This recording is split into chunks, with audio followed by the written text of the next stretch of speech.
please remain seated throughout the entire safari. Do not reach outside of the vehicle. Some of the trees and bushes, well, they have thorns. Also, there's a net bag in front of you. Feel free to use it for any loose articles you may have, because let me tell you folks, it's gonna get bumpy. If anything falls out, we're not allowed by the reserve to stop and pick it up, okay? Oh, also directly above you is a game spotting guide to help you identify any animals that may be hiding behind a bush or a tree. Comes in handy occasionally. Now, as we say here in Harambe, Dwane, let's go!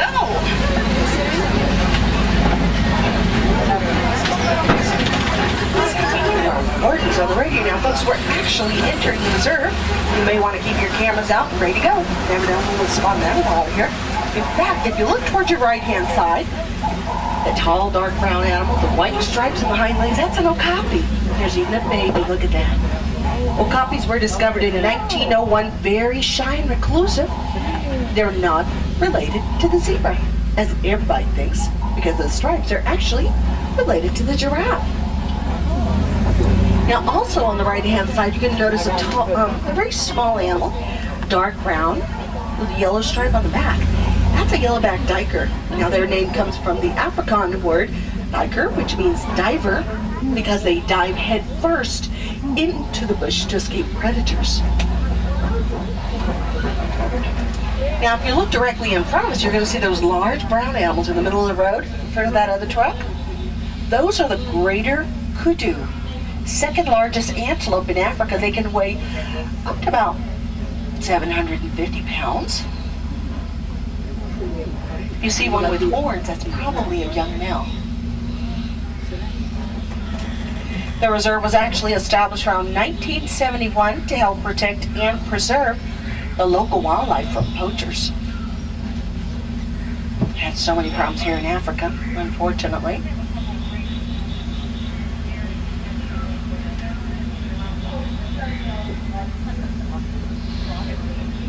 Kudu's to your right.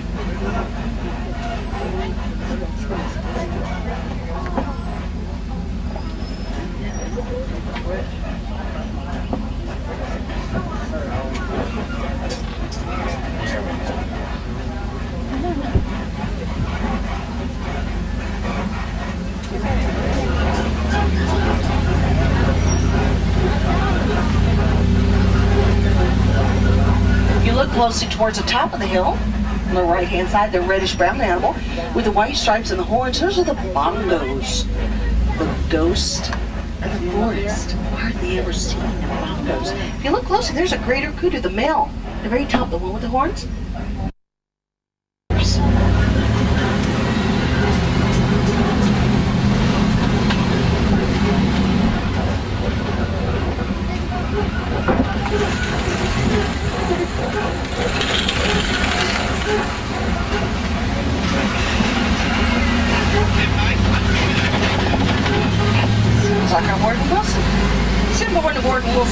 Are you patrolling the air today? Over. Jumbo, everyone. Jumbo. Hey, we're heading north towards the Sapi River. Do you have any wildlife spotting tips you'd like to share with us? Over. Roger, Simba 1. Will do. Over. Now, guys, if you look to your right-hand side, you can see there's a hippo submerged in the water now. They can get about 5,000 pounds. They're huge animals. There's a few more over here to your left. Look, all up and down the river. Sapi River is known for having a lot of hippos. You know, as I say, they can weigh up to 5,000 pounds, so they have a tendency to overheat a little bit, so they spend the majority of the daytime in the water cooling off. Then they come out at night to feed. When they do, they eat up to 150 pounds of food just to maintain their weight. Now, being so heavy, they sink to the bottom of the river like a rock. Then they're going to glide across it, holding their breath 5 to 8 minutes at a time.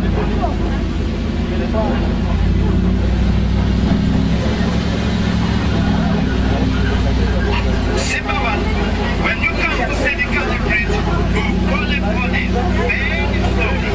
That whole bridge is in better days, and I think our shifty-eyed friend, the crocodile, know it. Thanks for the warning, Wilson. Wow, look at this guy to your left. Possibly, you're right. These are the Nile crocodiles. Much larger than the American alligator. They can get up to about 20 feet long. Sometimes you see them at the very edge of the riverbank with their jaws open. That's how they regulate their body temperature. Now, when you're cooling down, so they can actually. Now, when you're heading towards what's probably one of the best views in the zone. So, put that together.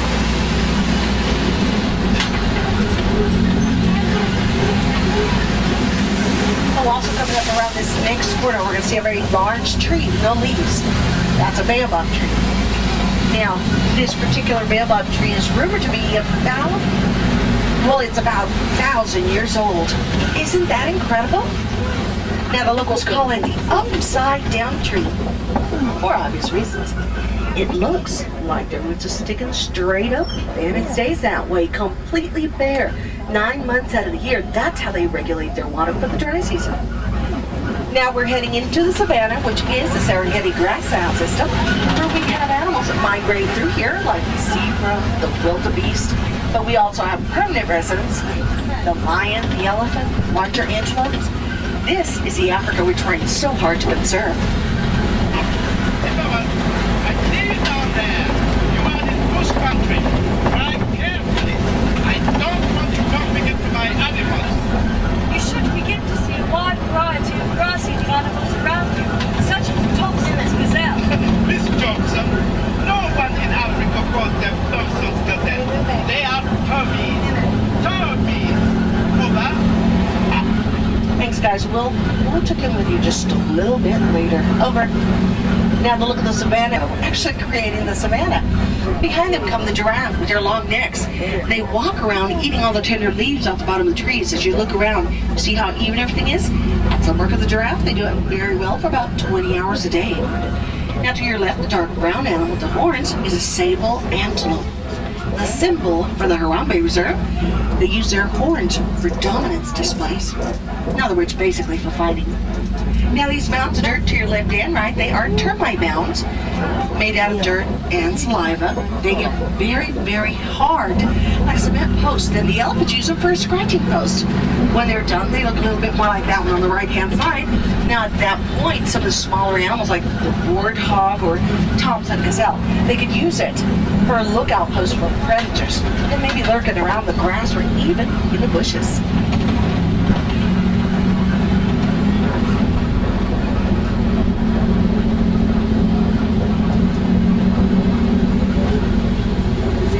That's how they can be identified. Now, does anybody know the color of the skin of the zebra? You have a 50-50. Black, white, white, black. You are so good. You know what? That's half right. It's actually black. If you shave all the hair off, they're completely black. Oh. Of course, I don't know who would want to do that, but somebody did it apparently. Now, they say that if you look at the very tip of the nose, you can see how black it is, and that's the color of their skin.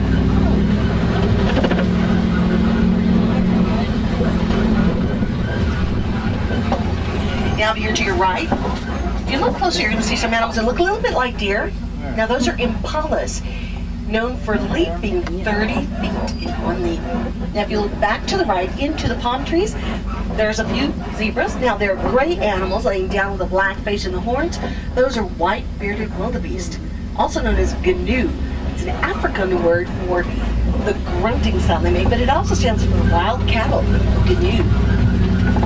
Now occasionally around these rocks coming up towards your left-hand side, well, we've been lucky enough to spot a couple of mantua monkeys. Be on the lookout for them. Mantua monkey is one of the largest monkeys here in Africa. They can weigh up to about 100 pounds. Bright colors on their nose. But you know what?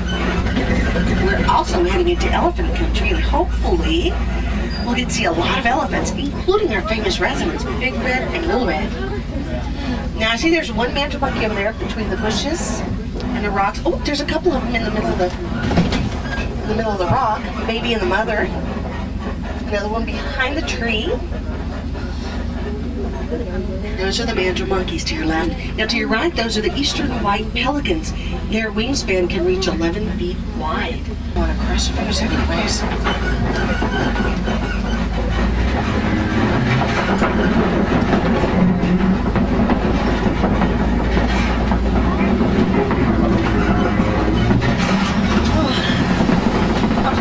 There for a second, I thought we were going to fall down. Good thing you break present. Here's some. you have to wipe it. Look at this. There's a lot of tusk marks. There's even footprints. No sign of Big Red or Little Red. We're heading east towards the water hole. Over.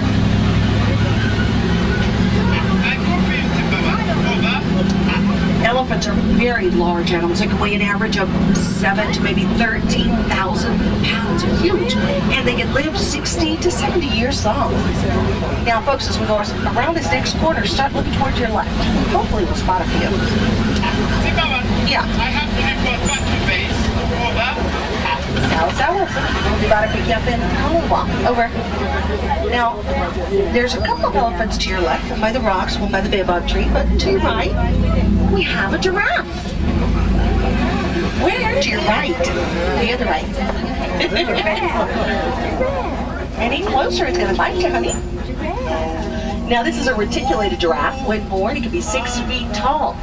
Fully grown, they're 18 to 20 feet tall. Their name comes from the Latin word reticulata, meaning net-like pattern. That refers to the beautiful pattern on their body. Oh, look, there's a couple more over here. Look directly in front of us. Guys, there's a baby elephant. Everybody see that? Look. Isn't he tiny? He's probably about 800 to 850 pounds. It's a little baby. Going to spend the first 13 to 15 years very close to his mommy, just as he is right now, learning how to find food, water, even how to interact with the other elephants. Here we have the greater flamingo, the lightest of the flamingo family. The color comes from their diet based on vitamin A or carotene. And here's another giraffe. Everybody see it? Over here. So we go around this should be a really good picture. The giraffe actually has a very long, thick, black tongue. With that tongue, they can strip the bark right off the trees. In fact, if you look closely, that's what they're doing right now. Isn't that beautiful? Now, if you look to your left, there's a little bit of an opening over here. You can still see a couple of the elephants go around.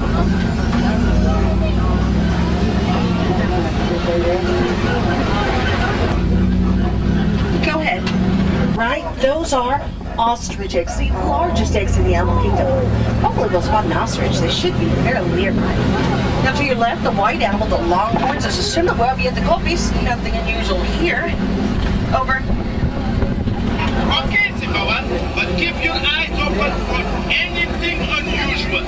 Over. Roger that, Wilson. Over. Female can get up to about 5 feet long, weigh 400 pounds. Now the male, a little bit larger, he can get up to 8 feet long, weigh 550 pounds. Beautiful, look at that. He's huge. Called the block of the east end. If you're coming from the west, we could chop them. Please, Simba One, we need your help. Oh no, did you guys hear that? Sounds like again. Kids, keep an eye out for the poachers. Yeah. We spotted the poachers. Head east. Point them toward us. We're heading east right now, Wilson. Hold on, guys. Poachers, get down! Oh my goodness, is everybody okay? Such a close call for a second there.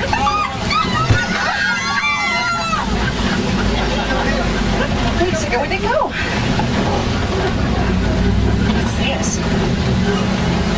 It's the poachers' camp, but look, the fire's still hot. That means they've got to be close by. Let's go get those poachers.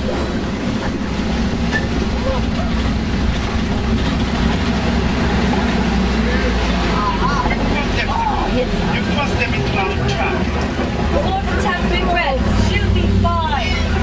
Good job, everyone. Look, they got the poachers, and here's Little Red, safe in the back of the truck. There you go. Good job, guys. Back to his farm. Asante sana. Goodbye, Simba One, and thank you. You're welcome. And as Santa Sana to each and everyone, thank you so much for helping save Little Red. I am sorry to say that, well, we're going to have to cut our 2 weeks of worry just a little short.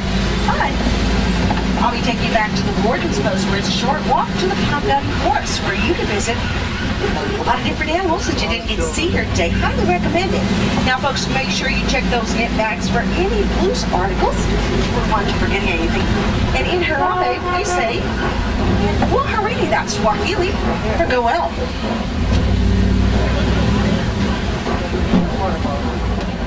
So, Waharini, have a wild day out there.